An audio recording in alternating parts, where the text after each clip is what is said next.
महाभारत काल में जब कुरुक्षेत्र युद्ध की तैयारी हो रही थी, अर्जुन के भान हो गया कि यदि उसे कौरव की विशाल सेना को परास्त करना है तो उसे दिव्यास्त्रों की आवश्यकता होगी। भगवान कृष्ण के सुझाव पर अर्जुन ने निर्णय लिया कि वह भगवान शिव से पशुपतास्त्र की प्राप्ति करेगा, जो सबसे शक्तिशाली और विनाशकारी अस्त्र था। तो नमस्कार दोस्तों, डिवाइन हिस्ट्री यूट्यूब चैनल में आपका दिल से स्वागत है। अर्जुन तपस्या करने के लिए कैलाश पर्वत की ओर प्रस्थान कर गए। उनका लक्ष्य भगवान शिव की प्राप्ति से वह दिव्यास्त्र प्राप्त करना था। अपने धनुष गांडीव को कंधे पर टांगे और मस्तक पर दृढ़ संकल्प की आभा दिए अर्जुन पर्वतों और वनों को पार कर रहे थे। मार्ग में उन्हें कई प्रकार की कठिनाइयों का सामना करना पड़ा।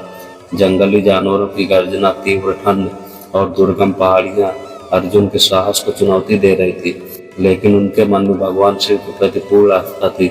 वह प्रतिदिन ध्यान लगाकर भगवान शिव का ध्यान करते और उनका नाम स्मरण करते। जब अर्जुन कैलाश पर्वत के समीप पहुंच रहे थे, तभी कर्ण ने उनका मार्ग रोक लिया। कर्ण पहले से अर्जुन के इरादों को जान चुका था। वह दुर्योधन का पक्षधर था और अर्जुन को शक्तिशाली बनने से रोकना चाहता था। कर्ण ने सोचा, यदि अर्जुन पशुपतास्त्र प्राप्त कर लेता है तो कौरवों के लिए युद्ध जीतना संभव हो जाएगा। कर्ण बोलता है, अर्जुन, मैं जानता हूँ कि तुम पशुपतास्त्र प्राप्त करने के लिए जा रहे हो, लेकिन मैं तुम्हें आगे नहीं बढ़ने दूंगा। यदि तुम्हें साहस है तो पहले मेरा सामना करो। कर्ण, तुम्हारी यह चुनौती मेरे मार्ग का अवरोध बन सकती है। यदि तुम्हें युद्ध करना है तो मैं तैयार हूँ, लेकिन याद रखो, यह युद्ध केवल तुम्हारे अहंकार कम करेगा। दोनों महायोद्धाओं के बीच भीषण युद्ध आरंभ हो गया। अर्जुन ने अपने गांडीव धनुष से एक के बाद एक दिव्यास्त्र छोड़े, जिनका सामना कर्ण ने अपनी शक्ति और कौशल से किया। कर्ण का कवच और कुंडल उसे अपराजय बना रहे थे, लेकिन अर्जुन के पास भगवान कृष्ण का आशीर्वाद और स्वयं के पास क्षमता थी। युद्ध कई घंटे तक चलता रहा। दोनों ओर से बाणों की वर्षा हो रही थी, जिससे आसमान ढक गया था। पृथ्वी भी कांप रही थी, जैसे वह इस अद्भुत युद्ध को सहन न कर सके। जब अर्जुन और कर्ण का युद्ध चरम पर था, तभी भगवान शिव ने इस संघर्ष को देखा।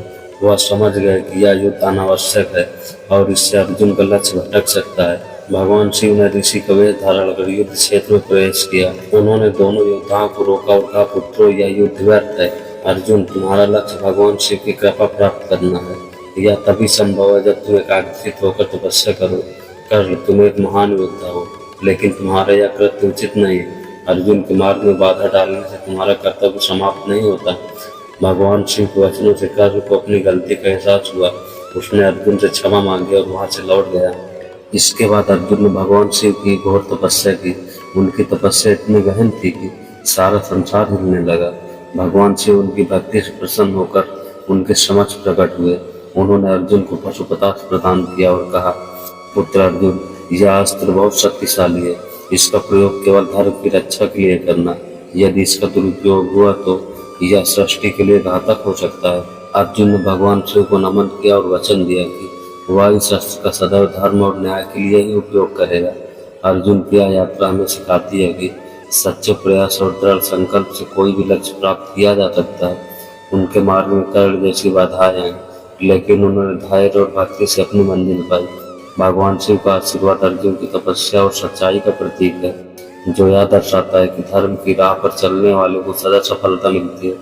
तो दोस्तों, महाभारत की यह कथा यहीं पर समाप्त होती है। अगर वीडियो आपको पसंद आई हो तो वीडियो को लाइक करके चैनल को सब्सक्राइब कर लेना और बेल आइकन को प्रेस कर देना, ताकि जब भी हम अगला वीडियो लाएं तो उसका नोटिफिकेशन सबसे पहले आप तक पहुंचे। तो दोस्तों, फिर से मिलते हैं किसी नए इंटरेस्टिंग वीडियो के साथ। तब तक के लिए अपना ध्यान रखें। धन्यवाद।